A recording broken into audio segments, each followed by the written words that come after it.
नमस्कार, मैं हूं विजय श्री और आप देख रहे हैं जेपी न्यूज। अमेरिका में काम करने का सपना देख रहे लाखों भारतीय प्रोफेशनल्स के लिए एक बड़ा झटका आया है।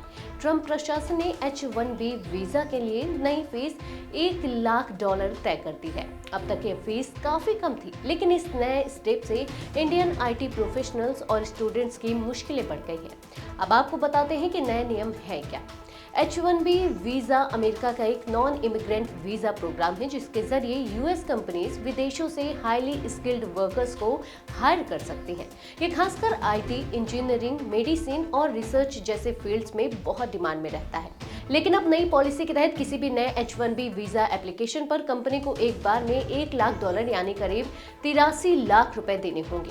गुड न्यूज ये है कि यह फी हर साल नहीं लगेगी, सिर्फ एक बार नए एप्लीकेशन पर देनी होगी। आइए जानते हैं क्यों इंडियन प्रोफेशनल्स पर सबसे ज्यादा असर पड़ रहा है।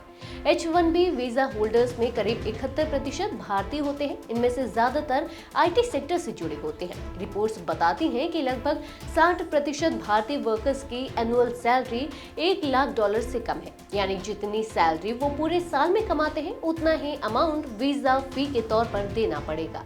12% भारतीय वर्कर्स सिर्फ $75,000 से भी कम कमाते हैं। 47% वर्कर्स $75,000 से $1 लाख की रेंज में है।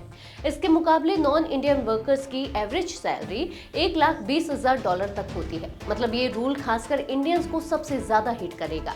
यूएस कंपनीज के लिए भी यह फैसला इकोनॉमिकली अनविएबल हो सकता है। अगर किसी एम्प्लॉय की सैलरी $80,000 है और वीजा फी $1 लाख देनी पड़ रही है, तो यह कॉस्ट पूरी तरह से डिस्प्रोपोर्शनेट हो जाती है।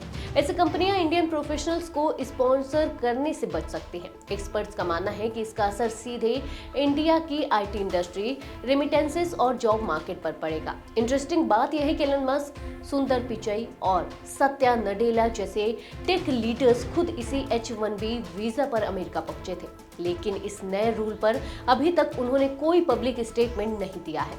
एनालिस्ट कह रहे हैं कि उनका साइलेंस और भी सवाल खड़े करती है। नियम में यह भी कहा गया है कि अगर कोई हायरिंग नेशनल इंटरेस्ट, सिक्योरिटी या पब्लिक वेलफेयर से जुड़ी है तो डिपार्टमेंट ऑफ होमलैंड सिक्योरिटी छूट दे सकता है, लेकिन ज्यादातर इंडियन IT वर्कर्स इस कैटेगरी में नहीं आएंगे। ट्रंप एडमिनिस्ट्रेशन ने साफ किया है कि यह लॉ 21 सितंबर 2025 से अगले 12 महीने तक लागू रहेगा। इसके बाद इसे एक्सटेंड करना या खत्म करना प्रेसिडेंट के हाथ में होगा। आज के लिए बस इतना ही। अगर आपके इलाके में कोई समस्या है तो आप चुप मत रहिए, अपनी शिकायत हमें भेजिए। UB न्यूज आपकी आवाज को जिम्मेदारों तक पहुंचाएगा, निष्पक्षता और गोपनीयता के साथ। UB न्यूज, जनता की आवाज, जनता की ताकत।